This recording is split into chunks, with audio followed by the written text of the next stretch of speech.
झारखंड में एक बार फिर वही डर लौट आया है, वही सवाल जिसने 2007 में पूरे राज्य को आंदोलन की आग में झोंक दिया था। क्या परिसीमन के बाद आदिवासियों की राजनीतिक ताकत कम हो जाएगी?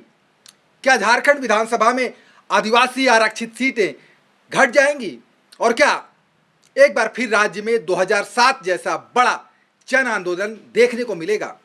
रांची में आज राजी पढ़ा सरना प्रार्थना सभा, आदिवासी छात्र संघ और सरना धर्मसूत्र समिति की बैठक में यही मुद्दा सबसे बड़ा रहा। बैठक में साफ चेतावनी दी गई कि अगर परिसीमन का आधार 1971 की जनगणना की बजाय मौजूदा जनसंख्या को बनाया गया तो आदिवासी प्रतिनिधित्व कम हुआ तो चरणबद्ध आंदोलन होगा। लेकिन सवाल यह है कि आखिर परिसीमन को लेकर इतना डर क्यों है? पहले समझिए कि मामला है क्या।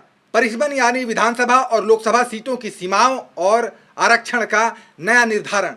देश में लंबे समय से सीटों का बंटवारा 1971 की जनगणना के आधार पर चल रहा था, लेकिन अब 2026 के बाद नई प्रक्रिया की तैयारी हो रही है और यहीं से झारखंड में चिंता शुरू होती जा रही है। आदिवासी संगठनों का तर्क है कि पिछले 40-50 सालों में राज्य के कई इलाकों में जनसांख्यिकी बदली, बाहरी आबादी बढ़ी है, कई क्षेत्रों में आदिवासी आबादी का प्रतिशत घटा है। ऐसे में यदि सिर्फ वर्तमान जनसंख्या के आधार पर सीटों का निर्धारण हुआ तो आदिवासी बहुल सीटों की संख्या घट सकती है। विगत 4-5 दशक से हम लोगों ने देखा है कि यहाँ पे झारखंड में वैसे लोगों का प्रवेश हुआ है जो कि यहाँ के वासी नहीं होके यहाँ आके वासी बन गए हैं, और उनका ऐसे लोग भी हैं जो कि अवैध रूप से यहाँ पे बसे हैं।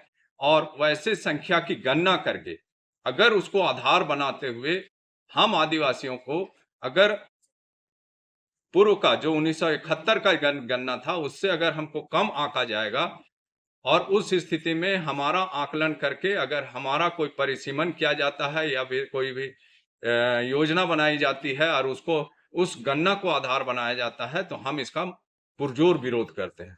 और हम लोगों का जो डिमांड है कि हम लोग 1971 का जो पूर्व का परिसीमन का जो आधार था वही आधार रहे, और उसी अनुपात में आज परिसीमन में अगर सीट बढ़ता भी है, मान लिया जाए कि सुनने में आया है कि 82 सीट से विधानसभा का सीट 100 से 150 के बीच होना है, उस स्थिति में अगर संख्या बढ़ता है तो निश्चित तौर पे हम लोगों का डिमांड यही होगा कि उसी अनुपात में बढ़े जो पुराना 1971 का जो परिसीमन का आंकड़ा था या गणना था, उसी आधार पे ये चीज।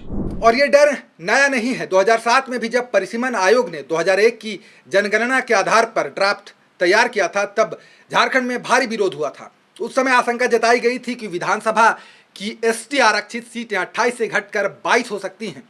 विरोध इतना व्यापक हुआ कि केंद्र सरकार को हस्तक्षेप करना पड़ा और बाद में झारखंड को परिसीमन की उस प्रक्रिया से बाहर कर दिया गया।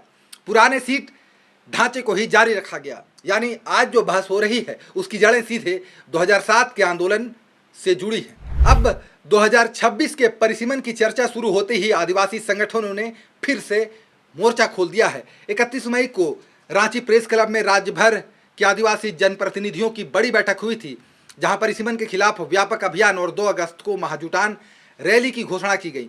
आज की बैठक में भी नेताओं ने साफ कहा कि यदि 1971 के अनुपात से कम आदिवासी प्रतिनिधित्व तय किया गया तो इसे किसी कीमत पर स्वीकार नहीं किया जाएगा। उनकी मांग है कि झारखंड के गठन की मूल भावना और 5वीं अनुसूची क्षेत्रों की विशेष स्थिति को ध्यान में रखा जाए। और दिलचस्प बात यह है कि इस मुद्दे पर सिर्फ सामाजिक संगठन ही नहीं बल्कि राजनीतिक दल भी लगभग एक जैसी चिंता जता रहे हैं।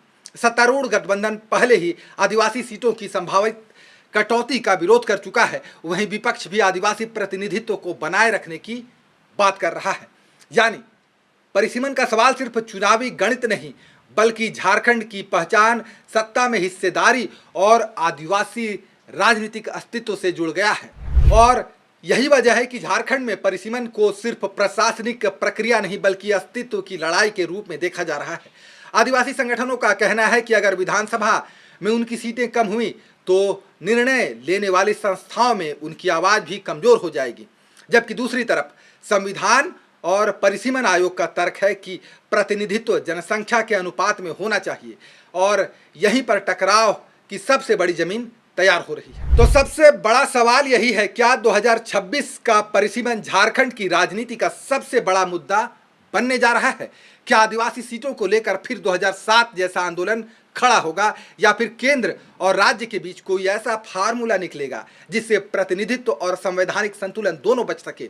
फिलहाल रांची से जो संदेश निकला है वह साफ है, परिसीमन होगा, लेकिन आदिवासी हक की कीमत पर नहीं। और आने वाले महीनों में यही मुद्दा झारखंड की राजनीति का सबसे बड़ा रणक्षेत्र बन सकता है। खबर का मतलब बवाल न्यूज, हमारे चैनल को सब्सक्राइब जरूर करें।